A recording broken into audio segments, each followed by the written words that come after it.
Martin Luther, Calvin, Zwingli, itu semua melakukan penghormatan terhadap Bunda Maria. Di gereja kuno ada batas penghormatan dan penyembahan. Penghormatan itu namanya hiperdulia. Penyembahan itu prosetis, itu beda. Penghormatan yang berlebih itu menjadi penyembahan. Karena itu sejak tulisan Bapak Gereja yang namanya Epifanius dari Salamis, dia menulis dalam bukunya Pantaleon. Dia mengatakan yang kita sembah Bapa dan Putra dan Roh Kudus, kita harus menghormati Maria, tapi tidak memasukkan Bunda Maria dalam penyembahan. Konteksnya apa? Gereja menghadapi dua ekstrim waktu itu. Yang pertama, ekstrim yang membuang Bunda Maria, sehingga Bunda Maria tiba-tiba ada setelah itu dibuang begitu saja. Padahal sebelum Bunda Maria dilahirkan, perannya sudah ditentukan. Bahkan ketika jatuh ke dalam dosa, keturunan perempuan ini akan meremukkan kepala ular, tapi ular akan meremukkan kumitnya. Kata perempuan itu Isa.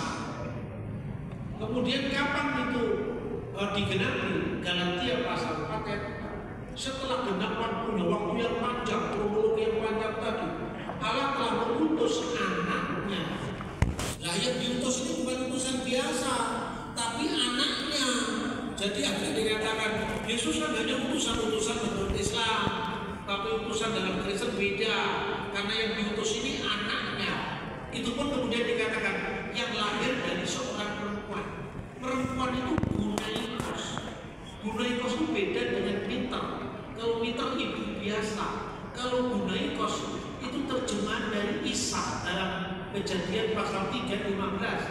Lahir dari seorang perempuan, dia Pak, dia akan lahir memenuhi nubuat seorang perempuan yang anaknya akan meremukkan kepala ular. Caranya bagaimana dia memenuhi nubuat itu?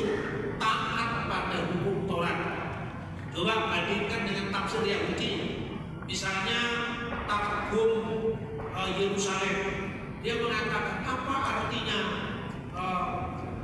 meremukkan kepala ular dan apa artinya ular akan meremukkan tumitnya. Dia tidak mengakui Yesus, tidak mengakui salib. Dia mengatakan setiap orang-orang Israel taat pada Taurat, tunduk pada Taurat, maka ular dikalahkan.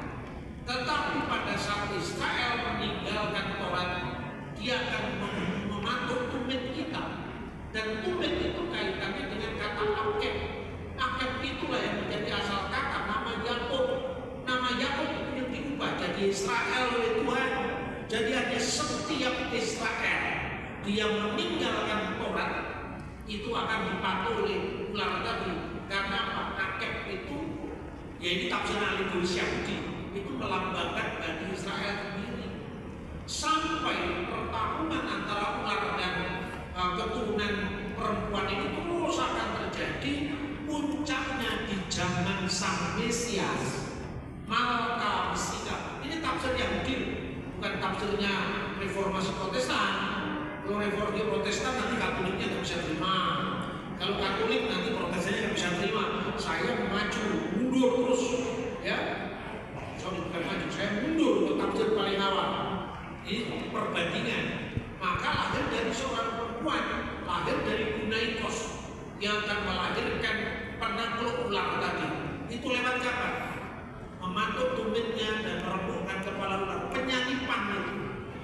Tapi rentetan kepada penyalipan ini kemudian dibuatkan bagaimana lahirnya Mesias nanti dari seorang Ha'alma, Parthenos, perempuan perawan, seorang perawan, digenapi dalam Matius pasal 1:23. Tapi perannya apa? Perannya sebagai Gunaikos, perempuan.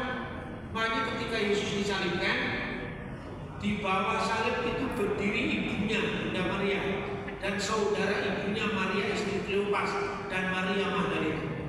Lalu Yesus mengatakan apa pada perempuan tadi? Ada perempuan yang di bawah tadi. Dia mengatakan kepada miternya, bahasa artinya, kepada ibunya secara fisik, Lalu dia katakan apa? Guna inilah anak.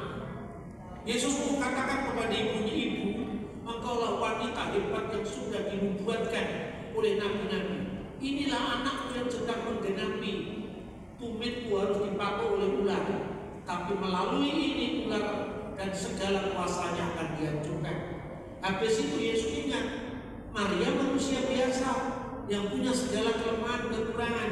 Makanya dia berkata pada muridnya yang terkasih, inilah metermu, inilah ibumu, itu secara fisik.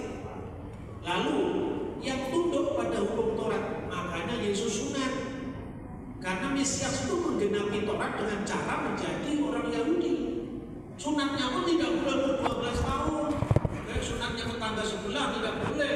Sunat harus 8 hari. Paulus sunat 8 hari. Yesus sunat 8 hari. Karena Paulus maupun Yesus Yahudi. Tapi saya sunat umur 12 tahun.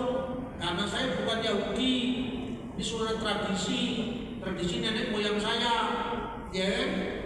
Kemudian orang Mesir, gereja Koptik, sunatnya umur 3 hari. Karena orang Mesir sudah sunat sebelum Abraham.